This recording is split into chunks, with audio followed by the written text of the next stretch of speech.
Hey guys, this is Scott from Landscaping to the Point, and this is Josh over here, my other host today. JC is traveling across the Japan water right now, and he's probably landing. I don't know where he's at, but welcome back to Josh. JC, have a good flight. This is just me and Josh today. So, Josh, we are going to talk about some great topics. Thank you all for listening. So, Josh, okay, I have a great topic for you today.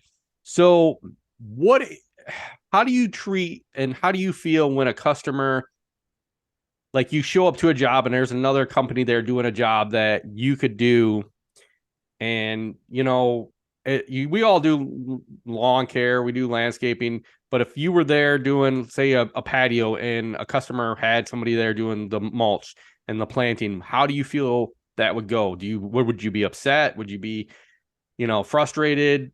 That's something that you could do also. How would you deal with that? Well, this has happened to me before, and this was in the early stages, like kind of like the hardscaping, and even outside of hardscaping. That you're there to mow the lawn, you do the cleanups, and then you pull up, and then someone's planting stuff, or someone's doing the mulch, or someone's putting in like a simple walkway. And I feel like a lot of that just comes from um the idea people have of like, well, you're the mow company, you just mow the lawns, right? Like that's not, and that's where the communication aspect comes in. Like when you have that initial contact with the customer, you let them know this is what we do, but you have to continue that. Let's say you get the customer.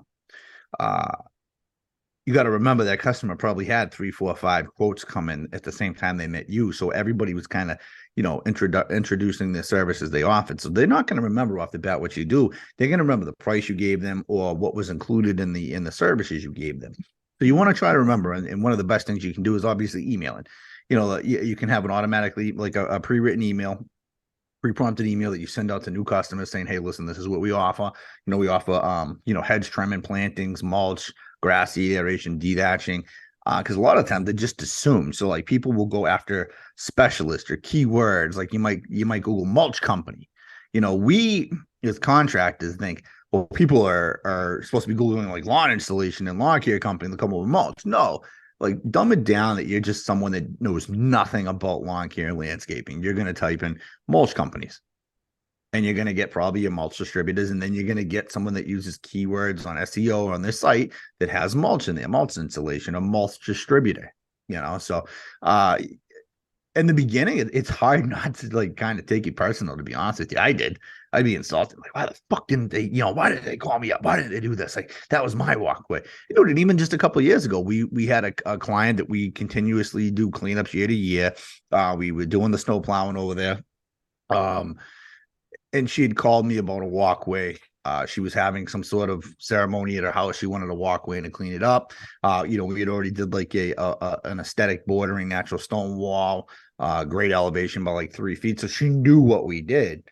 And the day that they were there doing the cleanup, the mason shows up to do the walkway. And it's kind of like, what the fuck? Like, she's supposed to be coming out and talk to me. And immediately I get the text, oh, sorry, he was right there, blah, blah, blah, blah, blah. And I did kind of take it personal to the fact where it was like, dude, like, really, you didn't even give me an opportunity to quote you on it. But as you grow, you understand some people are going to price shop.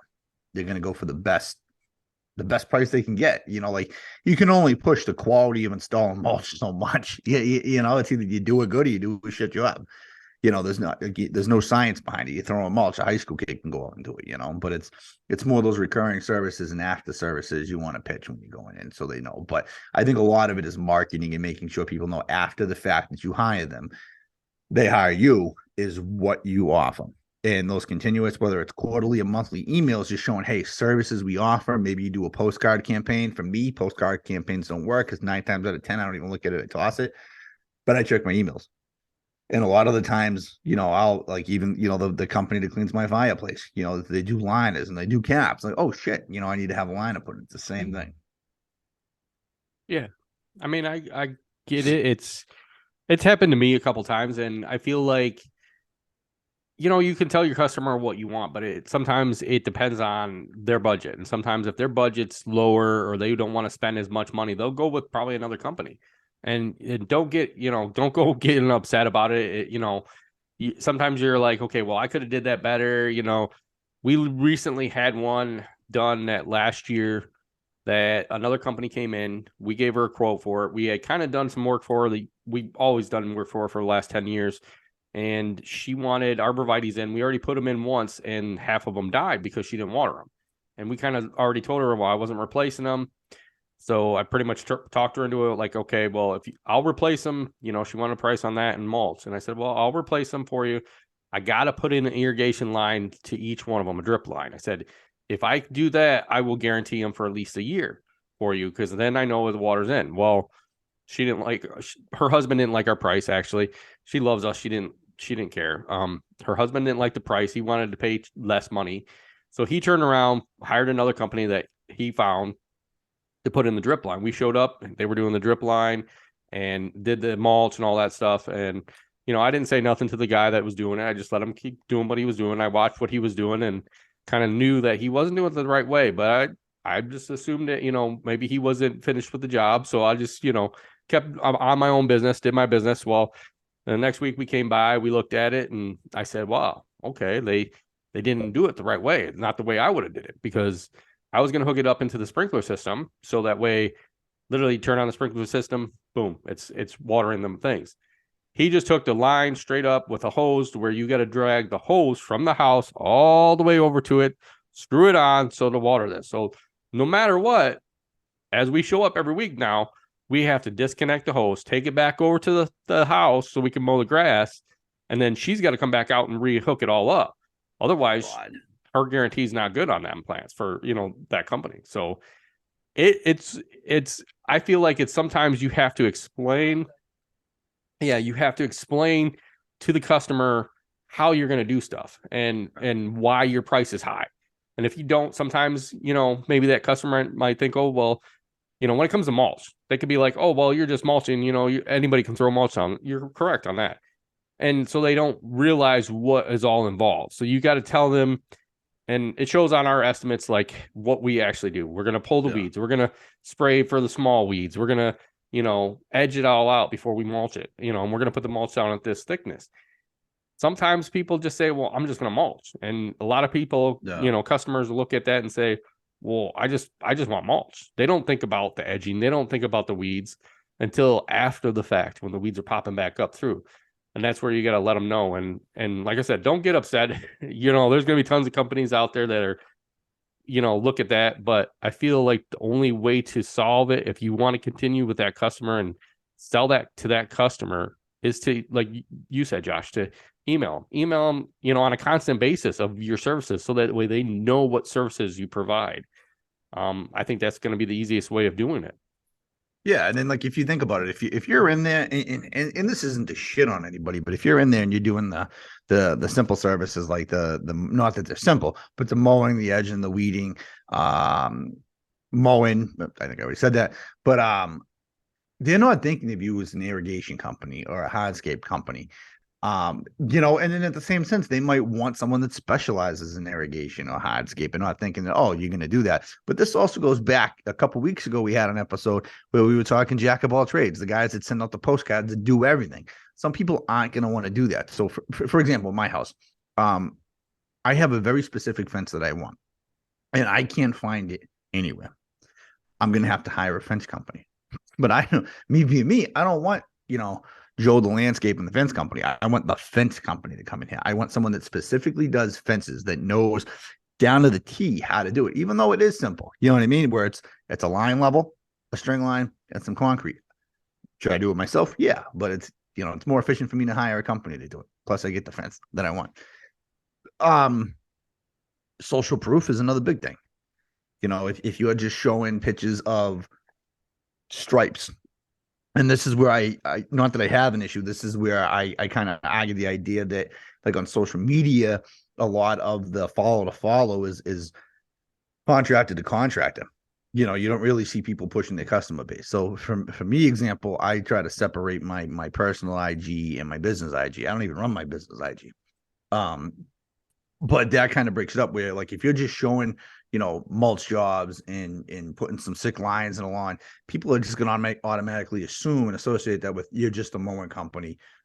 You do probably the spring cleanups, the fall cleanups, You probably don't do irrigation. You probably don't do water features, although maybe that's something you do, but you got to have that social proof. Like you want to put it out there on IG, Facebook. And if you're not on those, hopefully, and you should have a Google My Business page, and you should be uploading pictures onto that weekly and popping up.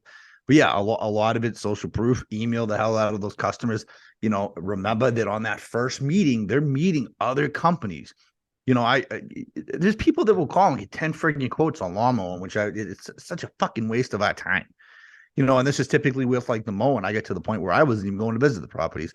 I was doing the Google Earth satellite images, measuring out and saying, hey, it's $75 a mow, and instead of wasting my time. So Do you feel that doing it Google wise is easier if you were to do any of that mowing and stuff again? it depends on the image. I mean, you'll get some where you can't, if you get, like in the area we service, there's a lot of conservation land. So there's a lot of overhanging trees. So you don't necessarily get the actual measurements of that lawn. That's when you have to run out and see it. But then like you go on like the MLS listings and you can get the actual square footage. The only thing you got to watch out for is like, what if like it didn't account for in the acreage that back perimeter wall, like on a property that's 2 acres in the backyard, is all landscape beds. So now you're weed whacking and having a line edge those beds once, twice a month, And I mean, that's how we would do it, where we maybe wouldn't necessarily line edge that entire property. We do the front where you could see, and then maybe once or twice a month do that long perimeter edge. But that's where, you have to go out and you have to visit. But for me, when it got to the point, yeah, I mean, even like aerations, dethatching and stuff like that, I get to the point where I was getting so many phone calls when I did lawn maintenance that I couldn't get out to all of them. It was almost impossible. By the time I would finish work, get home, write my estimates, I didn't have time to go do those. So I got to the point where someone told me, hey, go on Google Earth and type in the company and see what you can get. And it worked great. It worked great. And I still use that now to like double check some of my measurements. Like if I forgot to take something, like say I'm measuring for retaining wall or grading, I still go on there and I use the measuring tool they have. It's free. It's awesome. It's free. And then, you scope it out and you can double check yourself. Would you ever, I know you said you use Google Earth here and there. So would you ever think, I mean, all these companies are coming out now with this automatic, measuring stuff and all that. I think there's called Ilon or something where it measures it all out for you. Would you ever go and use something like that? That's the one that's similar to like a laser level where you peg it on different spots. Man. They say it comes out with more accurate measurements, but then it's like, I look at it like if I'm going to walk it, it's easier for me to take a walk measurer out there and measure it all the way out to my length by the width and give me, even if it's, 4,500 square feet, if that comes out at 42.5, like, does it matter that much? Well, typically you're rounding up, rounding down. I mean, at least that's how I do it. I won't go to the T, because usually with the measurements you're off by a bit somewhere, or there's some sort of bow out in like a lawn area or beds that you don't account for that have waves, and so I typically round up. But with that tool, so do you have a base and it's measured off that base, or it's measured off of satellite imaging? So that's a big difference. Right. So I think the one is you gotta mark one spot, and that's where your first spot is, and you mark it as that's your start point, and then you go around and keep going as you're going around, if I'm correct. So think a line of sight, there's issues there where you can run to. Same thing with the laser level, where like if you lose line of sight, how accurate is the measurement? For me, I'm going to sound old here, but like I like old school tools. I like the rotary wheel that actually winds up. You can see if there's an issue. I did have a digital one. I got rid of it because it was glitching, and it wasn't a cheap one either. I got rid of that because I felt it was glitching. So I use the old school analog. And still, when I do some of my quotes, if it's a large area for like a patio or grade job, I will go back on Google Earth just to make sure that I'm close on my numbers, and then I know I'm comfortable. And again, I don't think you're ever going to get down to the T, but no, to answer your question, I don't think I would use those new tools yet. They're very young. They're very new. I think with that, there's always development to be made before they get down to like the point of T. But I use a zip level, I use measuring tape, and I use like a regular rotary wheel. I think would be the easiest way. I mean, I mean, rotary for me is the easiest way to walk it out and say, this is what it is. Sometimes I'll walk by my feet because I can know exactly, easier for me to measure it out, like for beds and stuff. And, not every bed is straight. Not every bed is, perfect. So like rounding up is probably the better way of doing it to me. I can get a better measurement, and yeah, it might come out to 4 yards, and I might use 3.5. But hey, at least I know that I'm not under when I Yeah. leave that job. So The only thing that I could see those tools being really useful for is if you're designing a plan and measuring to scale, because you can't round up or down on scale. So like when I do plans to scale, when it's like a tight, and I don't do them on a big area, because on a big area with the landscape stuff we do, I don't need to be to scale. It's typically around the inner perimeter of the house is what I scale out, like foundation to the end of patio, and especially if we have egresses or anything in there, we need to make sure that we're covered on that. So measure to scale off the perimeter of the house. I still use measuring tape, but if you were going further out, and like if you were on a commercial job, that may be beneficial.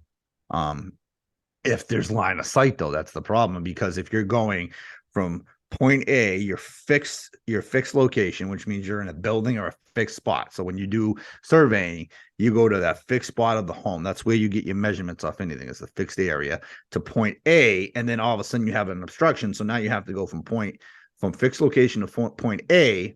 Now this has to be your fixed location to point A to point B. So that's what I mean. Like there's an issue with not having line of sight.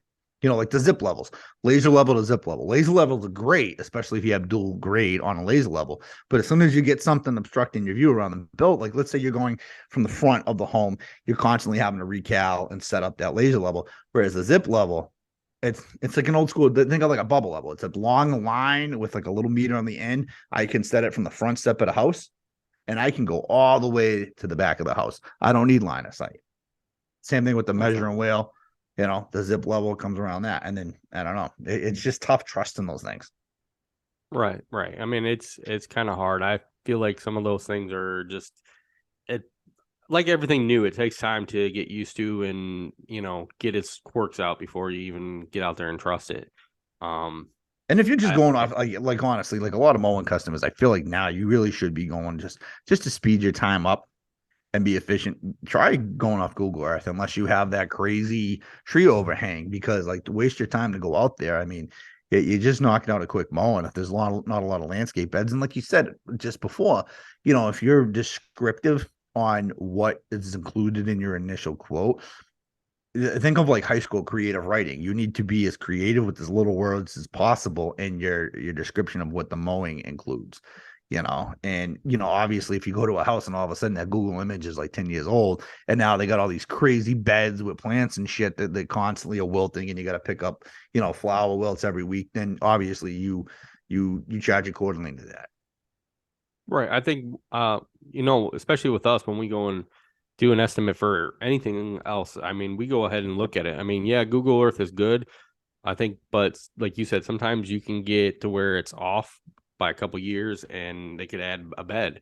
So I think going out to a property and just taking a quick look, you're going to be able to find out if they added that bed, or if they added that patio, or or they're in process of doing a patio. So it's a lot of times they don't show everything on there, and I think that's your best bet, is just to make a quick drop in. I try to say, if I try to make appointments with my customers and say, hey, this is the time I'm going to come out there. If you want to meet, a lot of times they just want a price for mulch or something. So a lot of times you can just go out there, take a look at it real quick, and measure it out and get them the quote, and that makes it easier. So here's a good question for you. Let's say a customer comes to you, you've done them, okay, in the past, and they had another company come by and say they're $50 cheaper. Would you adjust your price down to $50, or would you keep your price at $50 at the normal 50 higher? So I'm doing any specific job for a customer, Yeah. and Let's say they you've done it before for them, and they come to you, and let's say it's a mulch job, okay, or patio work or something, and they said some other company came in and said, "I'll do it for $50 cheaper." Would you just say, "Go ahead, let them do it," or would you say, "I'll match it"? And that's where I think a well, if lot of someone companies comes at me tend for a to. patio job, $50 cheaper, I'm gonna get pissed. First of all, you're gonna be that fucking cheap. But yeah, if it's like a patio job, if it's little money, I mean, see, my thing is I am a cheap person when it comes to that. Well, yeah, if you want me to cut $50, I'm cutting something off the scope of work. That's just how it's going to come down to. Again, I'm descriptive in what we do. I try to over calculate a little bit, and my customers know that. Where I try to overcalculate where if we're doing typically an 8-inch base, I'm accounting for 10 inches. Just because you get under there, you never know if you have sandy soils or if you have like heavy clay soils that won't drain out. If we have to do a soil limit. So I try to account for that and tell people like you never know on the final bill, it might be a little bit cheaper. It's not typically too much cheaper, but because we're down, like I try to be down to the T with what I estimate. But I'm gonna use that like if we were doing a mulch job rather. Would I come down $50? I guess it depends on the cut. It depends on who it is. If I got someone that's constantly complaining on my ass, questioning bills, no. And honestly, at that point, when someone asks me that, you're going to the bottom of my list. So next year, you're on that bottom 10% where I eliminate my bottom 10%. Just because if you're busting my chops over $50, like it's $50. Like, come on. Like, you really got to go that hard. Maybe just to keep the work going if I'm already signed up for it, and yeah, sure, I'll tell them, yeah, I'll do it. Hey, I'll knock the 50 off. That's fine. As far as mowing, absolutely not. The margins from mowing are already so thin that I'd rather lose you and pick someone else up that I can make a higher margin off than try to lose money. Because chances are you're gonna be looking for the cheapest mow company out there.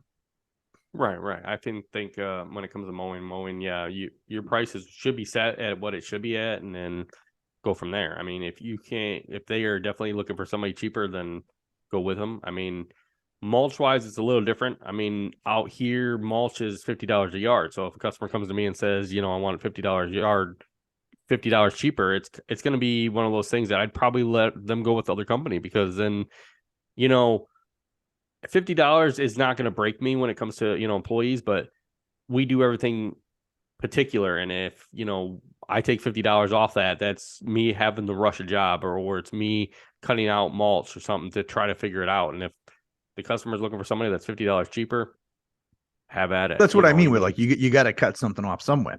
So the way like with me, the way that I don't get many mulch jobs anymore, which sucks because I didn't make a lot of money off the mulch per se and the installation per se because I do that at a fixed price. But where I made my money was like, hey, here's the cost for the mulch installation with the mulch. Here's the cost for the bed prep. Here's the cost for the edging. So like at one point, I think we were like $1.75 or $2 a linear foot for edging plus the disposal. And then essentially I would look at the bed and, factor, okay, like this quote is valid for 1 week. Cause typically you would get these quotes in the spring. And this has bit me in the ass before.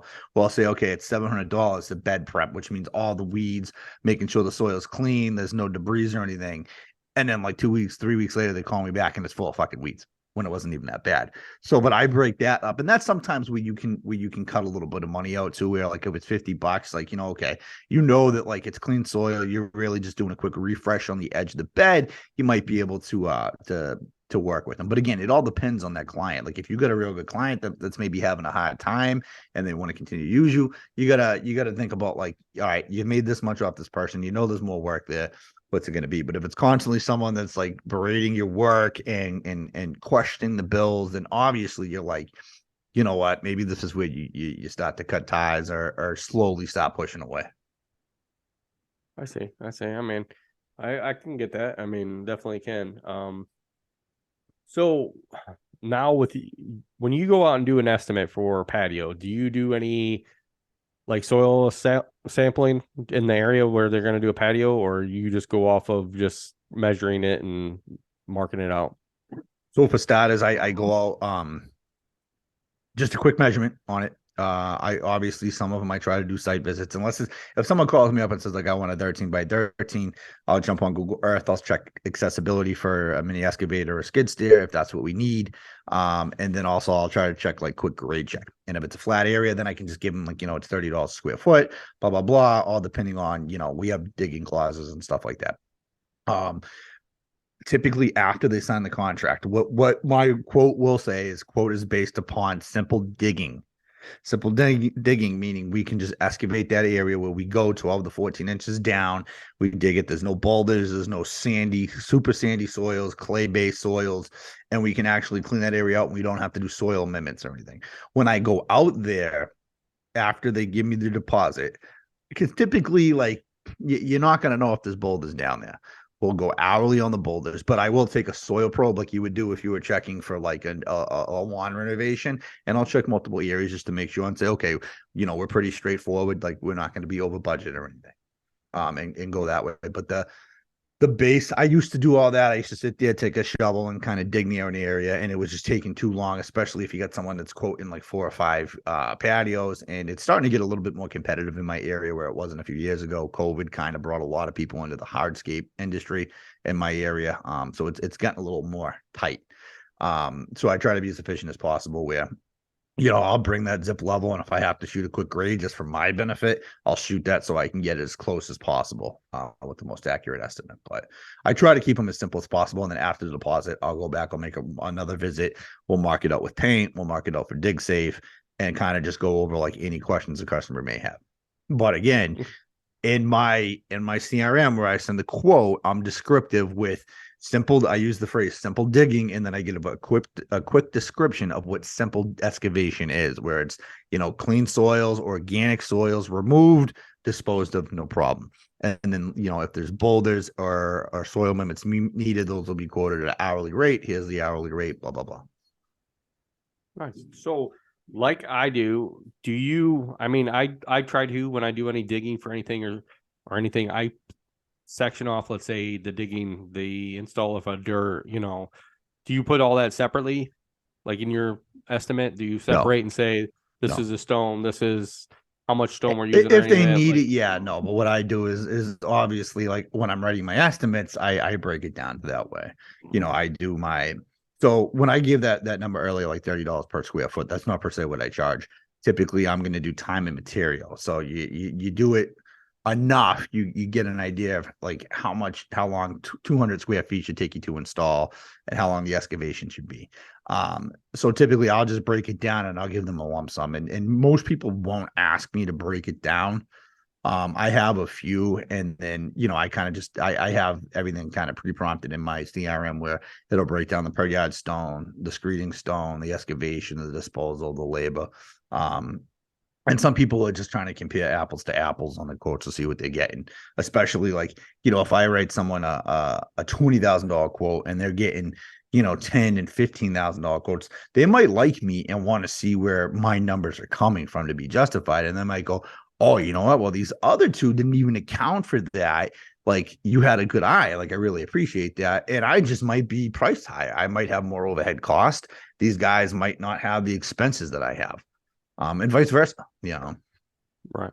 I think everybody's different, and when it comes to it, and now now here's a good one. I mean, in our area, there's a lot of companies that do patios that they separate and say they only use Unilock, they only use Teco Block.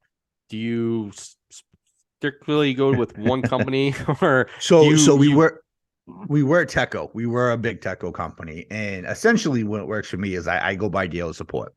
The sales rep that I had from Teco is gone. He went to site 1, but he went to site 1 that's a little far out of my service area. So we still use Teco. We're still a certified Teco installer. But typically, like, I try to go to 1 or 2 vendors, and whatever the best product they sell, will install. So right now that vendor has Unilock. I'm not a Unilock fan. I know that's like Unilock does great marketing for towards contractors, towards homeowners. I'm just not big on their products since COVID. We're going to start installing a little bit more Cambridge. It really depends on what the customer wants. If a customer wants something that's more modern, we're going to go with Teco. If they want something that's more rustic, we might go with Cambridge or Ideal. And it honestly, it depends on their budget. If someone comes in and says, I really want to do this, but I don't have that crazy money to do it, we might go to like an Ideal Yankee Cobbler or something where it's like, $3 to $4.75 a square foot. And try to keep that cost down with them. But at the end of the day, that difference of like $1 or $2 per square foot doesn't really add up to much of a saving. So I want to make a quick point on something back up, because this actually happened to me when you say, like, when we were talking about how you're at a property doing a job and another company shows up. Right. So we literally were on a job doing a walkway, granite stairs, and like some slight grade work. So we have a mini excavator on site. We have a skid steer on site. And a company shows up with a micro excavator to trench for an electrical conduit. And I'm scratching my goddamn head. And I've been shooting shit with the guy the day or two that we're there. And I asked him, I said, why didn't you ask us to do the the electrical conduit. The machine's right there, and I have a skinny bucket that's meant for trenching for utilities. And he Right. goes, "Oh, I didn't think you guys did that type of work." I'm like, "Digging? There's a machine that's you. It's a shovel. It's a mechanical shovel." And he goes, "No, but the electrical lines." I'm like, "Dude." But this is what I mean is some people, like, we look at it like it's common sense. Some people don't put those together where they look specific, like, oh, a company that does electrical work. And this company was contracted by the electrician. That's what it was. Where he could have just said, and honestly, I would have probably done it for cheap because I was there. It probably would have taken me all but 20 minutes to dig it out. I probably would have done it for nothing for the guy. He was spending a good amount of money, and we had a lot of profit on the job. So I probably would have just dug the trench for him. Right. But it's just that kind of common sense where people don't automatically associate the landscape company that's doing the patio to electrical conduits, and then maybe you would dig for that. So that's where, like, if you have a machine, and I know this sounds like kind of obscure and silly, but like you might want to, under excavation, kind of put, like, if you dig for utilities and shit like that, just be a little discreet. Again, creative writing, but simplify it. Right. And would you put that all over your website everywhere, or would you just put it in when you're doing like your Put it in advertisements? when, like, the last time I looked at my website, it had, excavation, and I think it might have a little bullet points. I don't remember, like, we've kind of scaled back a little bit. But yeah, I would just do excavation and then maybe a couple bullet points, like trenching, like, you don't have to go like electrical trenching, water pipe trenching, but you could go excavation, trenching, removal, debris removals, blah, blah, blah, whatever you're doing with that, and just make it simple. Simple as easy. I Yeah, I mean, mean, I thought that sometimes was it's crazy, but like, when I left, I understood it. Yeah, like, I get, like, with that certain verbiage you're getting on different sites, like, you may not think, you know, a right, landscape right. company that's going to dig out your water line or anything like that. Yeah, I think it comes down to that too. A lot of people, like you said before, like when you're out there mowing nonstop and you might be mowing like 5 yards in a row, like the customer doesn't think that you do like fertilization or irrigation because they they look at you as your mowing company. You've been there for Yeah, years, maybe mowing, and they think, well, that's all he does, yeah, like that's your niche. Like, you're the mow guy. Right, Like, you go out, you're banging out all the mows in town. They're not thinking that, yeah, you're a fert company or anything like that, unless you market it. And then you do get those postcards from those bigger companies that they just hit it. But again, they're constantly marketing to those customers with the postcards, with the Facebook posts, that you see that they're out there fertilizing. right. So I mean, I think you gotta be out there and let your customers know. I mean, that's the main thing is you gotta constantly let your customers know what services you provide. Yeah. You know, I think I've gotten it down to where most of my customers now realize what I do. And but a lot of times they'll ask me, if they're doing a big project, they're going to ask me for the price, and then they're going to let me know, hey, I'm going to ask for another another estimate, and if not, I'm telling them right then and there, you better get another estimate. I'm not going to No. let you think that I'm all high or I'm all low or whatever, but you should definitely get two estimates. No. And I think everybody should get two estimates, and if you're coming out to Absolutely. do a job estimate and for somebody and they don't say they're getting more estimates or they let you know like, hey, I'm waiting for this one to get an estimate from, maybe you should let them know. How do you feel on that one? I got three on surveying my property, and I got prices from 1,200 to 2,200. So that just shows you. But again, none of the estimates were descriptive in what they were doing. Right. Right. So it didn't go in, like, none of them went into, like, are you doing the research on the property? Are you doing going in the registry of deeds and actually, like, pulling the old property records to see what it was measured off the first time? Are you staking? Like, what are you doing for $2,000, $2,200 versus the 1,200? And again, in my head as a contractor, one company might have more overhead than the other company. This is where I get, like, the phrase lowball. It kind of pisses me off sometimes, like, because you got lowballers and then you got people that are priced accordingly to what their business cost them. Like, again, it don't cost Chuck me in as the much truck. money than a lot of these other companies to run my business. Like, I pay a good nut every month. I really do. I think I need to do a better job of trying to scale back on the expenses because I think I'm really high on the expense point. But compared to, like, a company that runs, 6, 7, 8 trucks and 15 guys, I might be a little bit cheaper. I don't have that overhead cost.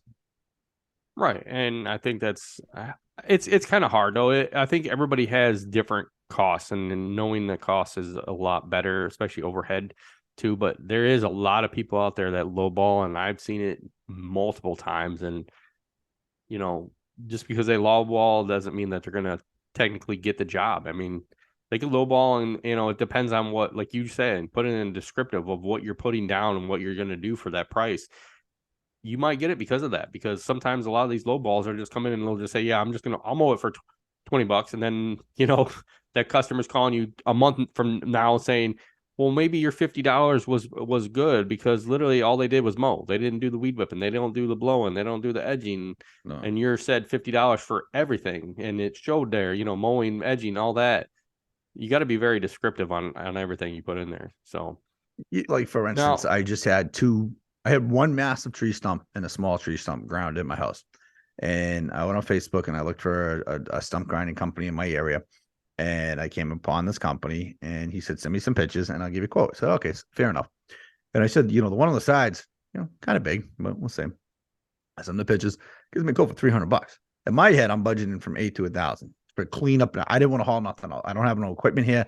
I do have one of my skid steers coming to my house probably in about a month to do some work. But I didn't want to have a pile of wood chips sitting in my front yard.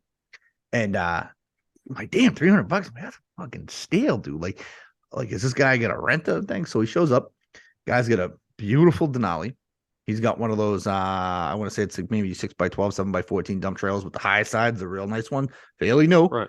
And he pulls out the stump grinder with the remote control. I'm like, holy shit. So he comes up to me, and in my head, I'm thinking, I'm like, all right, I already told my wife, I'm like, I budgeted for 800 to $1,000 on this. And I'm like, chances are he's gonna see that tree stump and just go, shit. So sure enough, he comes up and I'm like, all right, here it comes. And he's like, yeah, $500. I'm like, for just that stump? He's no, for the whole thing. I'm like, what the fuck? We come to find out, he does it part-time. So he works as he's a civil service worker. Right.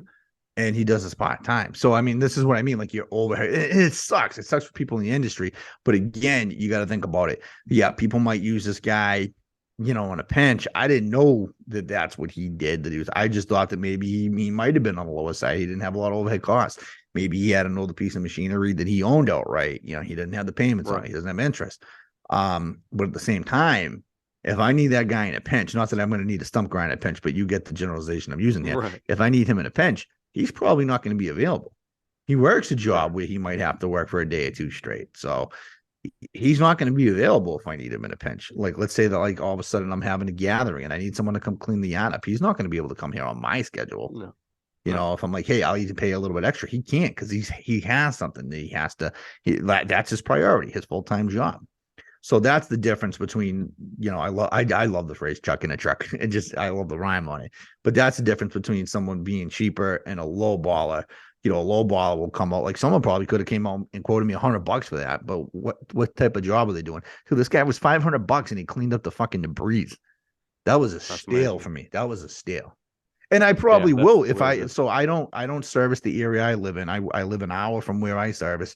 I am working on trying to maybe develop something down here, and I probably will use this guy, from time to time if I have land clearing jobs and I need stuff ground up. So you said you work an hour away, dude. That's like that's a long drive every day. Yeah. Do you just have the guys go from the shop right to the job site, or do you just have them, just show up? Well, they go to the yard. So we have a yard where we keep, like, equipment and trucks and stuff, and they go there. It depends. Like, some of the guys that are just kind of like they come in and help out. They can drive directly to the site. Like, you don't need to come to the, like, I don't need that windshield time with guys that are just, they're here for a couple weeks or a few months and just, like, just the season. They can go right to the the job site. Now, if we need to load stuff up before a job, they'll come up.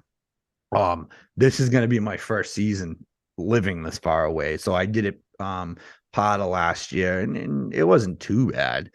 An hour up. Normal commute in Massachusetts for working is typically about 40 minutes to an hour. Granted, I worked in the same town that I lived in for 7-8 years, so it was a lot easier. So I was spoiled with, I lived 5 minutes away from my yard. So if I needed something, I could run down. And now it's like, all right, now I need sets of tools down here from my own house versus up there. So the guys, I mean, my main guy lives 40 minutes away.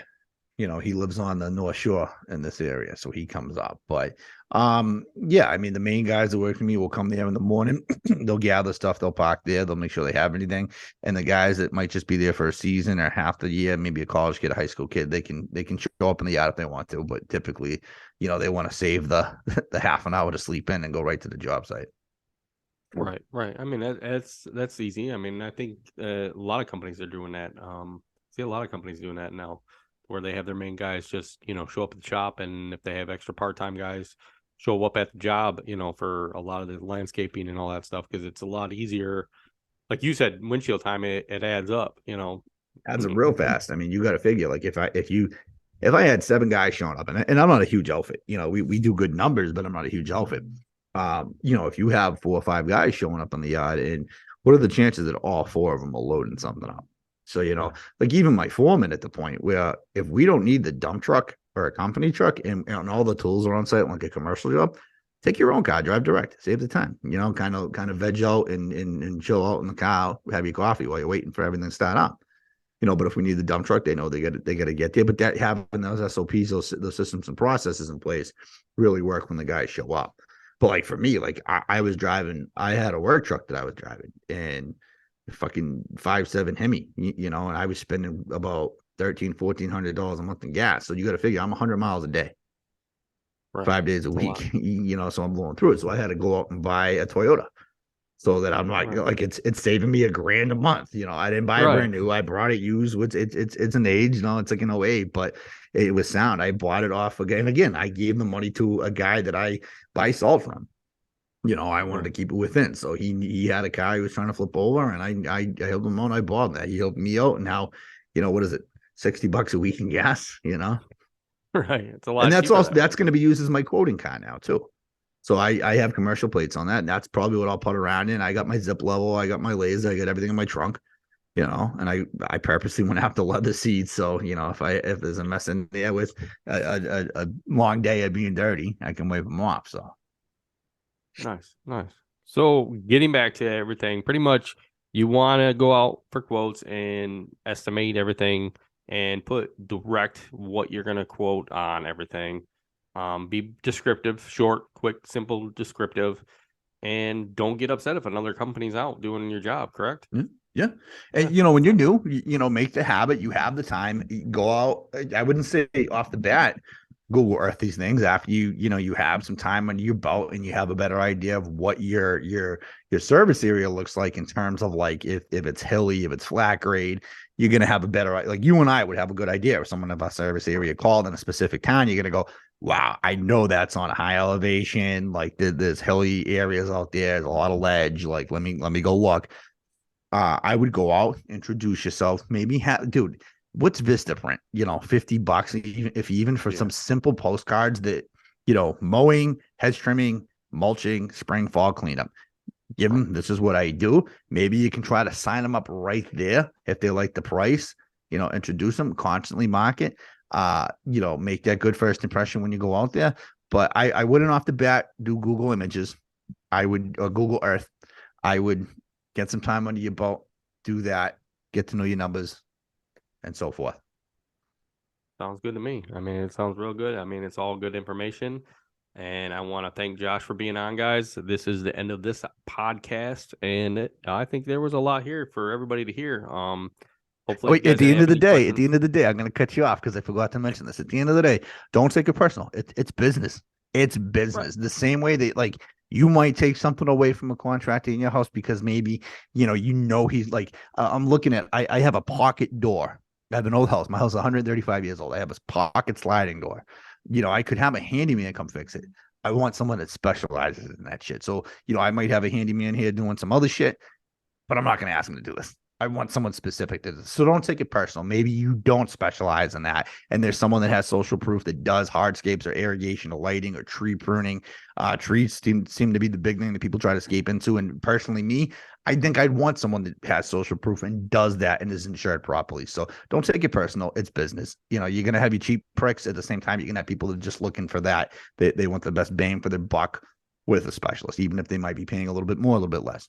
Sorry, go ahead. You can end it. No, you're totally fine. I mean, I feel the same way. I really do. I mean, certain things you have to be specialized in, and I know in a lot of states you do. And I think if you're looking for somebody like in fertilization, make sure you get somebody that's trained and certified. And there's a lot of other things. I mean, even putting in patios, you want somebody that actually does it on a regular basis. I mean, I'm not going to call the guy that's mowing my grass and say, come put a patio in. But you got to know exactly what you're doing. And I think a lot of people have to be specialized in certain things, and there's certain things that you don't need to be specialized in. Yeah. And that if somebody's out there doing that tree, don't get upset that they're doing that 200-foot tall tree, because I'll tell you what, I'm not going to be that guy that goes out there and does it. Go ahead, have somebody do that. Have somebody do. If need somebody that, like the irrigation, the same thing with irrigation. I've been doing irrigation for over 10 years, and I have went through all the training. I've gone through different trainings for Rainbeard, Toro, all those kinds. And so literally there's different things that you got to know about this stuff. And I hate to tell you, but I've gone to many places that will have no experience, and then I have the experience and actually be able to put in the right piece of equipment in that is going to work for that customer and work the right way that it should work.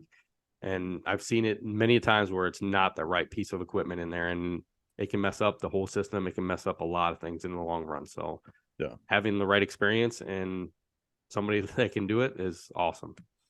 So, but that's all I got for this episode. Josh, thank you for being on, and keep listening to us, guys, on Spotify, iHeart. Hopefully JC will be back after he gets back. Well, we might have see all his babies Japan that he has in Japan there. Yeah. He's going to come back with like 14 babies, new wife, probably. I don't know. I mean, who knows what he's going to come back with. So thank you, Josh, for being on. Keep listening to us on iHeart, Spotify, and watch us on Landscapes by Acme on YouTube. Thanks, guys. Have a great day.